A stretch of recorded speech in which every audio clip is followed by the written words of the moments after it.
Ako si Basilio. Nagbunyagi ako sa pag-aaral. Nilunok ko ang mga panglalait sa aking mga kapwa ko mag-aaral. Nagtagumpay ako at nakapagpagamot agad kahit hindi ko pagkakanggap ang aking diploma ng pagtatapos. Wala na akong ibang nais kundi ang makauwi sa San Diego. Maging isang doktor, makasalansuin at mamuhay ng maligaya.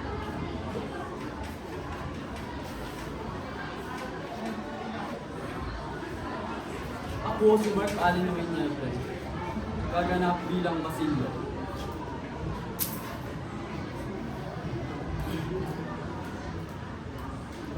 Hindi dapat maging hadlang ang dahil o pinagmulan sa pagkakamit ng hustisya at kaunlaran.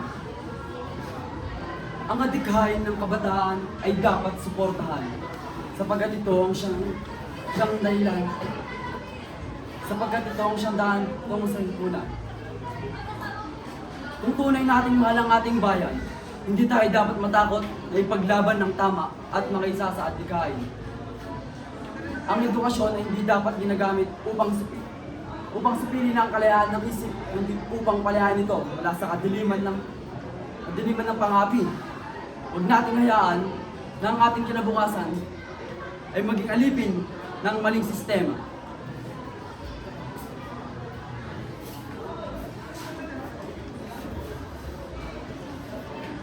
Ako si Crisel Guerrero bilang isang tandang selo. Ako si Tandang Selo, isang matandang mapagmahal, naghahangad ng katarungan at tamang pagtrato. Nais ko sanang magbago ang bayan, ngunit ako'y matanda na. Napagod na ang aking anak at ako'y nag-aalala. Ang tanging hangad ko'y kapayapaan at kalayaan. Kung hindi ko man makita ang pagbabago, sana'y makamtan ito ng mga susunod na henerasyon. Ngunit paano kapag hindi pa rin ito nangyari? Baka ang mga sakripisyo namin ay walang saysay at ang mga pangarap ay manatiling pangarap na lang. Kung mawalan ako ng pag-asa, ano ang silbi ng buhay?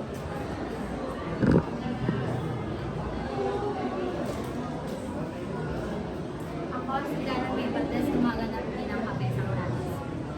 Kung sa araw-araw ay manlilimos ako sa isang kulungan, upang wag na lamang akong yakutin. Sino ang makapipilit sa akin na magpatuloy sa pagbibigay kung nagpapakasagwa naman? Ako, si Telesforo Juan Dios, ang panganay na anak ni Tandang Selo. At ako ay mayroong 3 anak, si Huli, Lucia at Tam. Ako ang naghahangad ng karapatan sa lupang sinasaka na inaakin ng mga pride.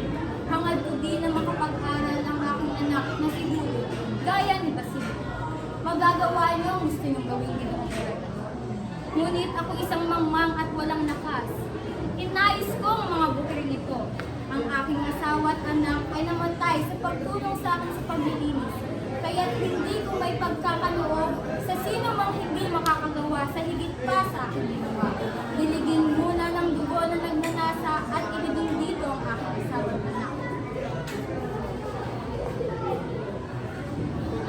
Ako si Christine Gail S. Aliado, gumaganap bilang Paulita Gomez.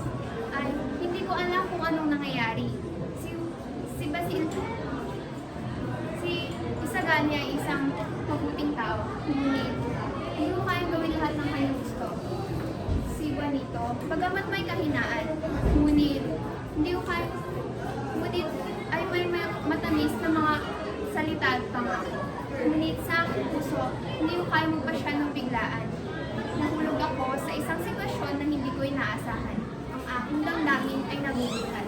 Muli, ako si Paulita Gomez, ang nag-iisang mistisang babae sa Equity Busterismo. Ako si Lumine Mendoza, lumaganap bilang Isagani. Ako si Isagani, isang mahirap na estudyante ng Amasya, matalik na kaibigan ni Basilio.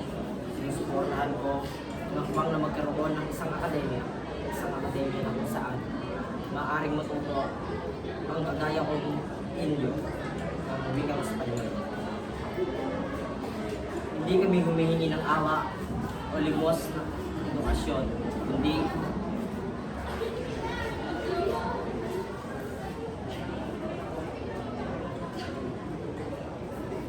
ay isang makatarungang sistema na magpapalaya sa aming isipan.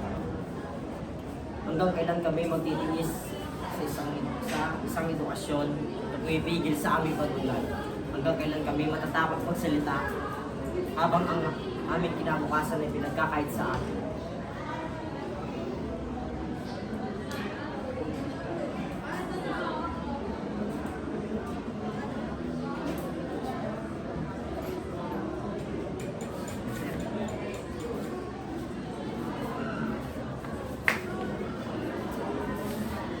Mayan Malarca, umaganap bilang Juanito Pelaez. Ako, si Juanito Pelaez, anak ni Don Timoteo Pelaez, ang mayamang mga kalakal. Kinagigiliwan ng mga profesor, kapanukso, kuba at umaasa sa talino ng iba. Pilipinong negosyante na may dugong Kastila.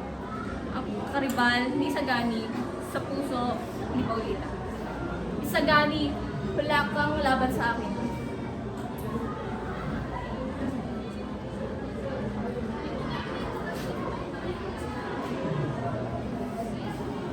Ano ba ang pinagmamalaki mo? Mahahangin mong pananalita? Samantalang ako, may yaman, koneksyon,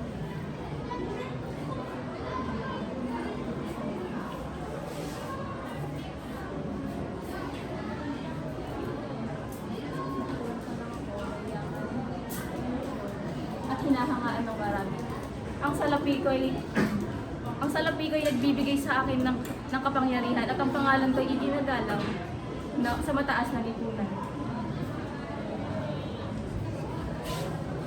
Ako si John Ray Bergailo Grastay, lumaganap na Padrisan.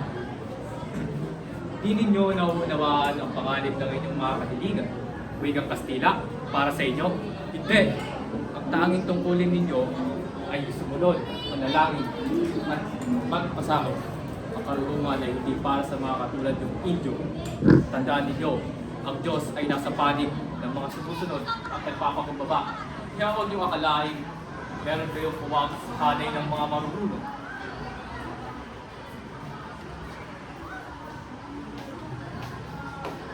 Jose Luis Banyares, gumaganap bilang Padre Multo. Hindi kailan magtatagumpay ang kasamaan sa mundo. Dahil andito ang mga mabubuting tao ang mga paligid sa atin.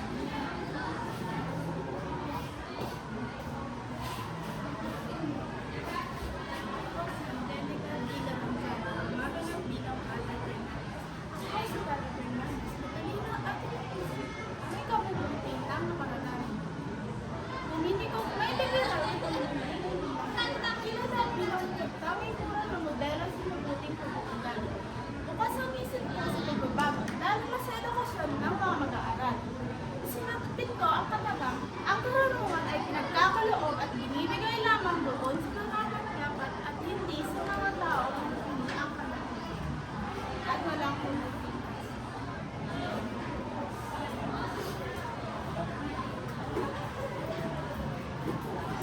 Mga sige, Padre, gumaganap bilang Macarena.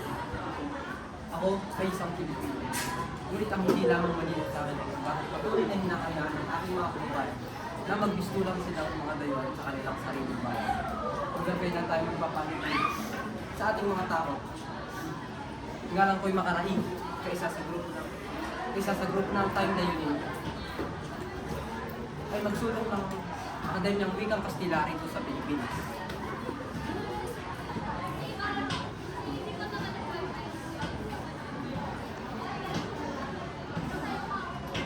Dahil para sa akin, ang karunungan ng tiyak na gigising sa bayan.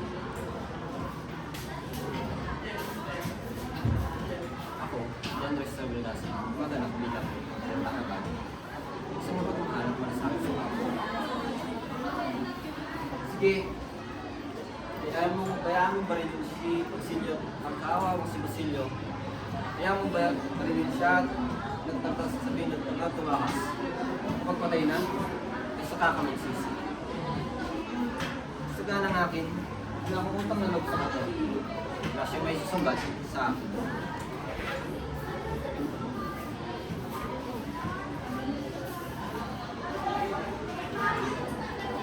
Kami ang